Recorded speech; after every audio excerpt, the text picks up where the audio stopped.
The Amex Gold Card is one of the most controversial credit cards that is out there on the market, with the card changing pretty drastically recently.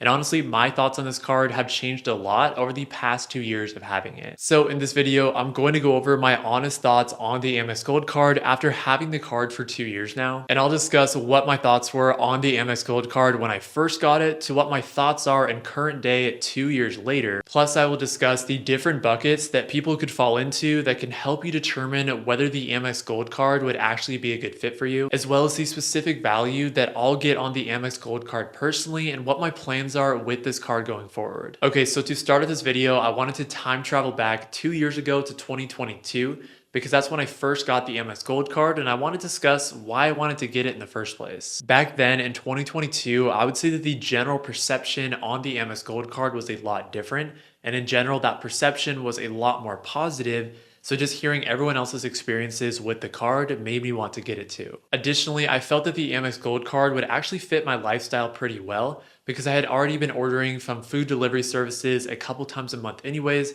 I definitely probably need to get better at that, but I'm not the best cook and sometimes I'm on a time crunch. So in the past, before the Amex Gold Card, I would just use DoorDash because I had a Dash Pass subscription with the Sapphire Preferred. So I felt like it wouldn't be that much more work to actually maximize those two different credits on the Amex Gold Card because I could just disperse some of my food delivery purchases across different apps. So I have one of those purchases with Grubhub and one of those purchases with Uber Eats to maximize both of those credits and get $240 in value. Again, we're thinking of this card in the context of 2022. So back then the annual fee was $250. So just by maximizing those two different credits, I'd almost get to the annual fee just from those credits alone. And then the remaining value on the MS Gold Card was the 4x point multipliers for dining and grocery stores.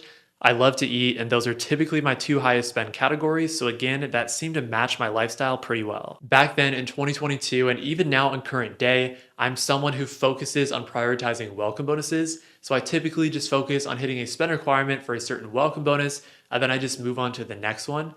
But inevitably, there's typically a couple times a year, so maybe a month or two here and there, or I'm actually not working towards a welcome bonus, and so then I just use my regular setup. When those times do inevitably hit every single year, my Amex Gold Card actually becomes the most used credit card in my wallet because again, I'm not actively working towards a welcome bonus, and dining and grocery stores are my two highest spend categories. So in my head, back in 22, I was thinking that I would justify the $250 annual fee by maximizing the credits and then the remaining value coming from the point multipliers. But there is absolutely an argument that can be made for the Amex Gold Card still not being worth it, because do you really want to put in that extra work just to justify the annual fee? And maybe it would just be easier to not have to worry about it at all. So I'll get into that a little bit more later. But now let's hop back into that time machine and fast forward to current day and talk about what the Amex Gold Card looks like right now. So first of all, the annual fee has increased to $325. And to make up for that $75 annual fee increase, the Amex Gold Card added two substantial credits. The first credit is a $100 Resi credit that is split up into $50 semi-annual credits,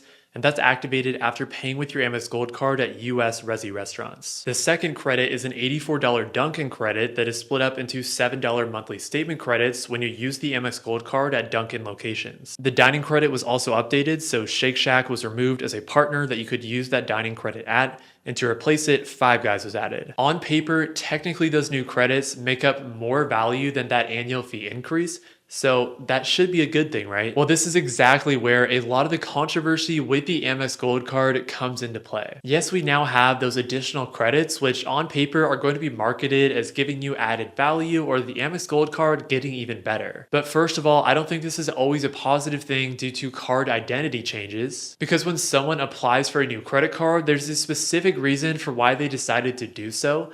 And so significantly altering the core components on that card could make people question whether that card still works for them. I think that part of these card identity changes are a huge reason for why you see so many people that are canceling the Amex Gold Card, because with these new changes, there's more of a chance that those new benefits don't align with what people are wanting. And then the other part of this is Amex exhaustion in terms of needing to put in a bunch of extra work to get value. The whole point of a credit card is to make your life easier or enhance your life in some way. And in general, you want to make sure that you're getting more value than the annual fee that you're paying. I think a lot of the frustration with the Amex Gold Card is that it feels like American Express is making you do all of this extra work just to maybe break even. For some people, maybe you already kind of felt that way, and now these new changes have really escalated things for you.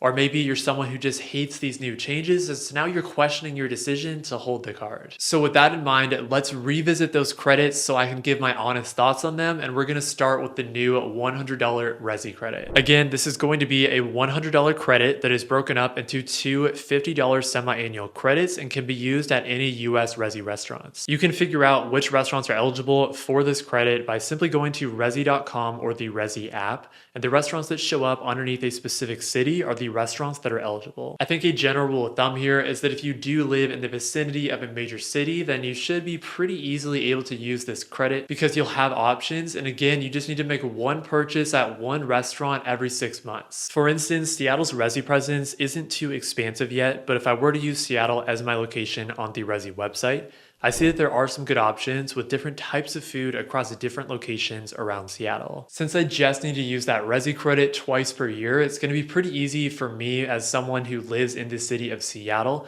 to pretty organically use those credits for just 2 date nights per year. Additionally, sometimes there might be more expansive opportunities with Resi restaurants when you're traveling to somewhere else as well. For instance, I was recently in Washington, D.C. with my wife Lucia, and there were a ton of great options in D.C., which was noticeably more expansive than in Seattle. We ended up using the Resi credit on Lucia's American Express Gold Card to eat at a high-end Indian restaurant called Rasika, which I thought was super flavorful and really good. If you do live pretty far outside of a major city, then I could understand why this credit could be more difficult to use, because then you might just have an opportunity to use the Resi credit when you're traveling. And even then, you want to make sure that you're using that Resi credit when you're traveling organically, because you don't want to not go to the restaurants that you actually want to go to just because you feel like you have to go to a restaurant that's eligible with Resi so that you can get that credit. I will say one caveat to the Resi credit is an interesting perspective and story from my own life.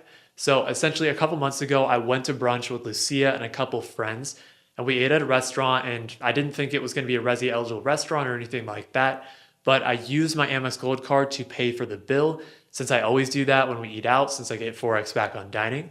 And so again, I didn't expect that there was going to be any sort of Resi credit I was going to get because it wasn't an eligible restaurant. And to my surprise, I looked on my Amex Gold statement and I saw that the credit was actually applied for that purchase. I then cross-checked that on the Resi app and on the Resi website.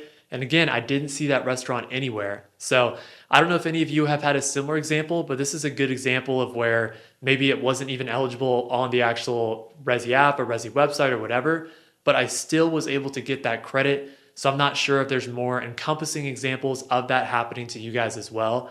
But let me know down in the comments because I'm actually pretty curious if this has happened to you as well. Okay, so the other new credit on the Amex Gold Card is an $84 Dunkin' credit that is split up into $7 monthly increments. And in my opinion, this is where it gets kind of dicey. The nice thing with that Resi credit that we just discussed is that you only have to use it twice, whereas with Dunkin', you have to make sure that you're using that credit every single month. Again, this is another Amex statement credit that forces you to put in work to actually get value. So if you're already feeling some of that statement credit exhaustion, then you're probably not going to love this. Also, just from a geographical standpoint, at least in my own situation, there are no Dunkin' Donut locations anywhere near me. There's none in Seattle. So I'd actually only be able to use this credit when I'm traveling. And again, that means I probably wouldn't be able to use it every single month. I know technically that I could go the gift card route where I basically buy Dunkin' gift cards every single month and then just accumulate them and then actually use them when I travel. But not to knock on Dunkin', but to be honest, I don't want to be forced to go to Dunkin' every single morning for coffee or breakfast when I'm traveling, because I'd much rather try new places and go to new coffee shops and stuff like that.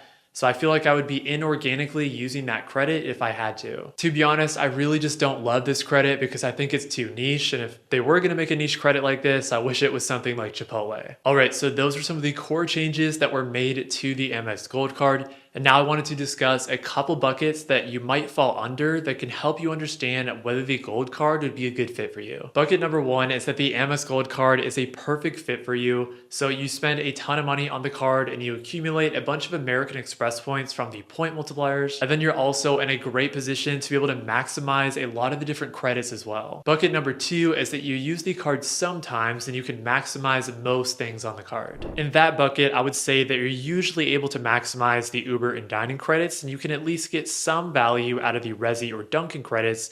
And again, that would be all organic spend.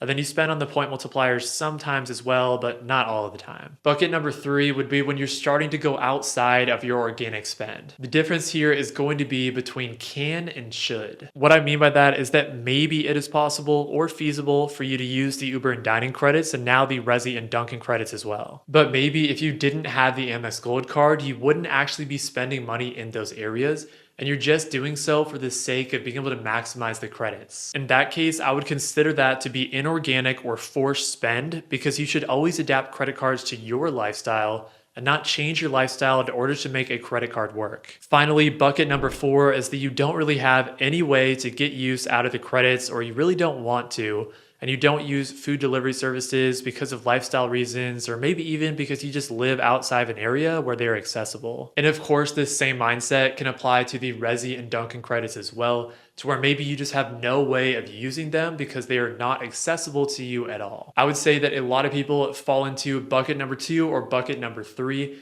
and which of those buckets that you actually fall into is going to be really important in determining whether the Amex Gold Card is actually going to be a good fit for you. And that's because it's really important to understand that even if you can feasibly use certain benefits or credits, the question becomes, should you be, in terms of whether actually using those credits are actually helping you organically. So now, in terms of my own situation, here's what I'm going to be doing with my Amex Gold Card heading into year three. I am going to make the decision to continue to keep my Amex Gold Card open going into year three. And along with that, I'm going to be asking for a retention offer as well. I'm going to continue using the Uber and dining credits, which is something that I've been doing over the past 2 years, and it's something I can get organic value from. However, one thing that has become a little bit more difficult since I've moved to the city of Seattle over the past couple of months is that the city of Seattle has a rule where there's a $7 driver fee that's tacked on to any sort of delivery order. So it almost makes that just completely not worth it at all. My goal is always to utilize those food delivery services and those credits for pickup anyways, just because it slashes off a lot of the fees and it's just a lot more feasible. But it is a little bit of a bummer that there's just no option for delivery anymore now that I'm living in Seattle, just in case I was sick or in a time crunch and I just really needed a delivery. I also should have no problem utilizing the Resi credit twice per year, and I already have for the second half of this year, but I don't think that I'm going to get much value out of the Dunkin' credit at all. Still though, with the Uber, dining, and Resi credits, I'm going to get more value than the increased $325 annual fee. And that doesn't even factor in the high multipliers for dining and grocery stores that I'll use for the card as well. But I'm really curious to hear from all of you, so let me know down in the comments how many of you are keeping open the Amex Gold Card, and then how many of you are making the decision to cancel it. And if you enjoyed this video, then I really think you're going to enjoy this other video where I went over the biggest problems with premium credit cards. Thank you all so much for watching this video, and I hope you all have a great rest of your day. Peace.